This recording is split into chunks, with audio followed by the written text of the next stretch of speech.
নিজের ইচ্ছা না থাকা সত্ত্বেও সুলতানের আদেশে মিশরের সকল অঞ্চল থেকেই সেনা ভর্তি শুরু করে দিয়েছিল।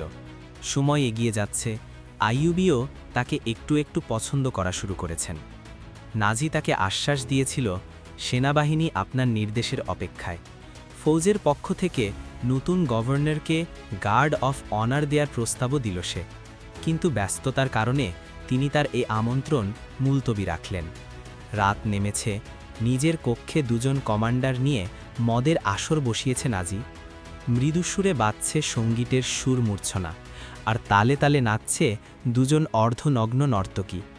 পায়ে নুপুর নেই, বেআব্রু দেহের ভাজে ভাজে মনোহরিণী মাদকতা। প্রহরী ভেতরে এসে নাজির কানে কানে কি যেন বলল।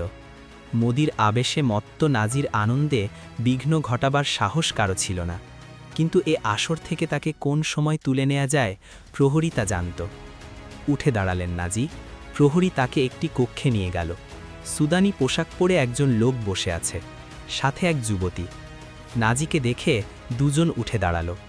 যুবতীর রূপমাধুর্য দেখে নাজি খানিক হতভম্বের মতো তাকিয়ে রইল। সে নারী শিকারী, শুধু ভোগের জন্যই নয়, বড় বড় অফিসারদের অপহরণ অথবা তাদেরকে হাতে রাখার জন্য সুন্দরী যুবতীদের ব্যবহার করত নাজি। কসাই যেমন পশু দেখলে গোস্ত পরিমাণ করতে পারে, সেও প্রথম দেখাতেই বুঝত কাকে দিয়ে কোন কাজ করানো যাবে। নারী ব্যবসায়ীরা প্রায়শই তার কাছে মেয়ে নিয়ে আসত। বিক্রেতা যুবতীর ব্যাপারে বলল, দারুণ স্মার্ট, নাচতে পারে, গাইতে পারে, মুখের মিষ্টি কথার মধুতে পাথরও গলিয়ে দিতে পারে। নাজি ওর ইন্টারভিউ নিয়ে চমৎকৃত হল, ভাবল একটু তৈরি করে নিলে যে কোনো কাজেই ব্যবহার করা যাবে। দরদাম শেষে টাকা নিয়ে চলে গেল লোকটি। নাজি ওকে নিয়ে চলে এলো জলসা ঘরে। নাচতে বলল তরুণীকে। দেহের বাড়তি কাপড় ফেলে দিয়ে দুপাক ঘুরতেই হাঁ হয়ে গেল 3 দর্শক। ফ্যাকাশে হয়ে গেল আগের 2 নর্তকীর চেহারা। নতুন মেয়েটার সামনে ওরা এখন মূল্যহীন বাসি ফুল। চোখের পলকেই তার কথা বুঝে গেল। আসর ভেঙে দিল নাজি। নতুন মেয়েটাকে রেখে সকলকে বিদায় করে দিল। নাম কি সুন্দরী? আমার নাম জুলি। তোমাকে যে দিয়ে গেল সে বলেছে তুমি নাকি পাথর গলাতে পারো।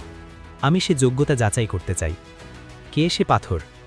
মিশরের নতুন গভর্নর, যিনি একই সাথে সেনাবাহিনীর প্রধান। সালাহুদ্দিন আইয়ুবী? মেয়েটি প্রশ্ন করল। হ্যাঁ, যদি তাকে বসে আনতে পারো তবে তার ওজন সমান সোনা তোমার পুরস্কার। তিনি কি মদ পান করেন? না, মুসলমান শূকরকে যেমন ঘৃণা করে তেমনি সে মদ, নারী, নাচ, গান এবং ভোগবিলাসকে ঘৃণা করে। শুনেছি আপনার কাছে অনেক যুবতী রয়েছে যাদের দেহের জাদু নীলনদের স্রোতকেও রুদ্ধ করে দিতে পারে। ওরা কি ব্যর্থ? এখনও পরীক্ষা করে দেখিনি। আমার বিশ্বাস তুমি এ কাজ করতে পারবে। সালাহুদ্দিনের বিশ্বাস এবং চরিত্র সম্পর্কে আমি তোমাকে বিস্তারিত বলবো। তাকে কি বিষ খাওয়াতে হবে? এখন নয়, তার সাথে আমার কোনো শত্রুতা নেই। আমি চাই সে তোমার মতো রূপসীর আঁচলে বাধা পড়ুক। এরপর তাকে আমার পাশে বসিয়ে মদ খাওয়াবো। মারতে চাইলে তোমার প্রয়োজন নেই, ঘাতক দলকে দিয়ে সহজেই তা করানো যায়। তার মানে আপনি দুশ্মনী নয়, বন্ধুত্ব চাইছেন? জুকির বুদ্ধিমত্তায় নাজি কতক্ষণ হতবাক হয়ে তাকিয়ে রইল। হ্যাঁ জুকি, আমি তার সাথে বন্ধুত্ব চাই। এর রেশম কোমল চুলে বিলি কাটতে কাটতে বলল নাজি, এমন বন্ধুত্ব যেন সে আমার কথায় উঠে এবং বসে। এরপর কি করতে হবে তা আমি জানি। থামল নাজি, একটু ভেবে নিয়ে আবার বলল, একটা কথা তোমাকে বলা প্রয়োজন। সালাহুদ্দিনের হাতেও একটা চাল আছে। তোমার রূপ যৌবনের উপর তার চাল বিজয়ী হলে তুমি বাঁচতে পারবে না, সালাহুদ্দিনও তোমায় বাঁচাতে পারবে না। তোমার জীবন আমার হাতে। এজন্যই তোমার সাথে এত খোলামেলা কথা বলছি, নইলে আমার মতো জেনারেল তোমার মতো এক গণিকার সাথে এভাবে আলাপ করত না। অনাগত ভবিষ্যৎ বলে দেবে কে ধোকা দেয়। এবার বলুন তার কাছে আমি পৌঁছব কিভাবে? আমি তার সম্মানে এক সম্বর্ধনার আয়োজন করতে যাচ্ছি। রাতে তার শয়ন কক্ষে তোমায় ঢুকিয়ে দেব। ঠিক আছে, এর পরের কাজ হবে আমার। সে রাতের পর আরও কটা রাত চলে গেছে। প্রশাসনিক কাজ এবং নতুন সৈন্য ভর্তি নিয়ে ব্যস্ত থাকায় আইয়ুবী নাজির নিমন্ত্রণ রক্ষা করতে পারেননি। এর মধ্যেই নাজি সম্পর্কে আলী বিন সুফিয়ানের আরও রিপোর্ট পাওয়া গেল। আলীর সে রিপোর্ট পেয়ে সালাহুদ্দিন চিন্তিত হয়ে উঠলেন। আলী, এর অর্থ হল সে খ্রিস্টানদের চাইতেও বিপজ্জনক।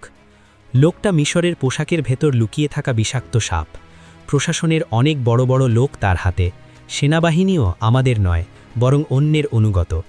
এ ব্যাপারে কি করা যায় কিছু ভেবেছেন? শুধু ভাবিনি, কাজও শুরু করে দিয়েছি। সুদানি সৈন্যদেরকে নতুন সৈন্যদের সাথে মিক্স করে দেব। এখন এরা না হবে সুদানের, না মিশরের। এরপর নাজিকে সোজা পথে নিয়ে আসা যাবে। আমি দৃঢ়তার সাথে বলতে পারি, সে খ্রিস্টানদের সাথে নিজের ভবিষ্যৎ জুড়ে দিয়েছে। মুসলিম বিশ্বকে এক কেন্দ্রের আওতায় আনতে আপনি মুসলিমদের শক্তি বৃদ্ধি করতে চাইছেন, কিন্তু নাজি এই ইচ্ছেকে পাগলামি মনে করে। তুমি কি করছো আলী? আপনি নিশ্চিন্ত থাকুন সুলতান, তার চারপাশে আমি গুপ্তচরের দেয়াল তৈরি করে দিয়েছি। মনে করুন সে এখন গোয়েন্দাদের দুর্গে বন্দী। আমি সব বিষয়েই আপনাকে জানাব। আলীর উপর ছিল সালাহুদ্দিনের পূর্ণ আস্থা, তাই তার গোপন তৎপরতা সম্পর্কে কিছুই তাকে জিজ্ঞেস করলেন না। শুনলাম নাজি আপনাকে সম্বর্ধনা দিতে চাইছে। যেতে চাইলে আমি যখন বলবো তখন যাবেন। সালাহুদ্দিন আইয়ুবী কতক্ষণ ঘরময় পায়চারা করলেন। হঠাৎ কণ্ঠ থেকে বেরিয়ে এলো ব্যথাভরা আহ শব্দ। দাঁড়িয়ে পড়লেন তিনি, তাকালেন আলী বিন সুফিয়ানের দিকে। আলী, জীবন মৃত্যু তো আল্লাহর হাতে। উদ্দেশ্যহীনভাবে বেঁচে থাকার চাইতে জন্মের সাথে সাথেই কি মরে যাওয়া ভালো নয়? কখনো ভাবি, যাদের জাতীয় চেতনাবোধ নেই কোনো মহৎ ভাবনা, সম্ভবত পৃথিবীতে তারাই সুখী। তারা নিশ্চিন্তে বেঁচে থাকে, মরেও যায় তেমনি। না, সম্মানিত আমির, ওরা সবচেয়ে বেশি হতভাগা।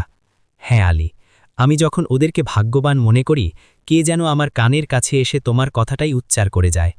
মনে রেখো আলী, ইতিহাসের বর্তমান ধারা পরিবর্তন না করতে পারলে মুসলিম বিশ্ব হারিয়ে যাবে উপত্যকা এবং মরুভূমির সীমাহীন বিস্তারে। খেলাফত এখন 3 ভাগে বিভক্ত।